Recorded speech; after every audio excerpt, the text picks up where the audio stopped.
ফের অবশেষে ঊর্ধ্বমুখী সোনার দাম। প্রিয় দর্শক, গত কয়েকদিনে হু হু করে বেড়ে চলেছে সোনালী ধাতুর দাম। যুগ যুগ ধরে সোনার দাম বিনিয়োগের অত্যন্ত জনপ্রিয় একটা মাধ্যম। স্বাভাবিকভাবেই সোনার দাম ওঠাফাড়া নিয়ে সকলের একটি কৌতূহল আছে। তো আসুন প্রিয় বন্ধুরা, দেখে নেওয়া যাক সোনা এবং রূপোর বাজারে কতটা দামে আজ পরিবর্তন ঘটেছে এবং কতটা দাম বৃদ্ধি পেয়েছে। তো দর্শক মণ্ডলী, আজকে দেখে নেওয়া যাক 22 ক্যারেটের হলমার্কের সোনার পাশাপাশি 24 ও 18 ক্যারেটের গহনা সোনার মধ্যে কতটা দাম পরিবর্তন ঘটেছে এবং সোনার পাশাপাশি দেখে নেওয়া যাক আজকে বাজারে 1 কেজির উপর দাম কত ধার্য করা হয়েছে এবং 22 ক্যারেটের হলমার্কের সোনার 1 ভরি দাম কত পড়ছে। তো দর্শক, ভিডিওটি টেনে না দেখে শেষ পর্যন্ত মনোযোগ সহকারে দেখবেন।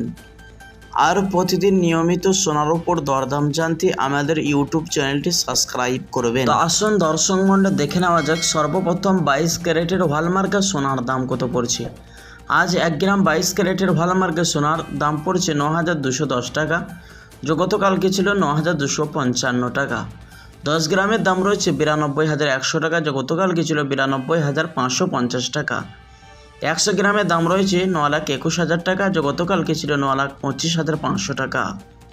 তো দর্শক মণ্ডলী, এই সোনার মধ্যে 8% খাদের পরিমাণ এবং ভেজাল মিশানো হয়। 24 ক্যারেটের পাকা সোনার 1 গ্রামের দাম রয়েছে 10,048 টাকা, 10 গ্রামের দাম রয়েছে 1,04,080 টাকা, 100 গ্রামের দাম রয়েছে 10,04,800 টাকা। তো দর্শক মণ্ডলী, এই সোনাটি একবারে 99% সোনা হয়ে থাকে এবং কোনো রকম খাদের পরিমাণ মেশানো হয় না। আগামীতে সোনার দাম নিয়ে বাজারে বিশেষজ্ঞরা কি মতামত দিচ্ছেন, সোনার দাম বাড়বে না কমবে না এরকমই থাকবে? দর্শক মণ্ডলী, এমনটাই জানাচ্ছেন বিদেশি বাজারে ফেডারেল মিটিংয়ের মধ্যে বিএসপি থেকে 25% দাম বৃদ্ধি করা হয়েছে। তারই প্রভাবে আমাদের দেশে স্বাভাবিকভাবে সোনার দাম আবার নিচে নামতে চলেছে এবং আগামী মাসে সোনার দামে আরও ভারী পরিবর্তন নিচে নামতে পারে, এমনটাই আশঙ্কা করেছেন জুয়েলার্স সমিতি বা স্বর্ণ ব্যবসায়িক সংগঠন। তো দর্শক মণ্ডলী, চলুন এবার দেখে নেওয়া যাক অবশেষে 22 ক্যারেটের হলমার্কের সোনার 1 ভরির দাম কত পড়ছে। 22 ক্যারেটের হলমার্কের সোনার 1 ভরির দাম পড়ছে বিভিন্ন রকমের ট্যাক্স এবং জিএসটি ছাড়া 1,07,000 টাকা।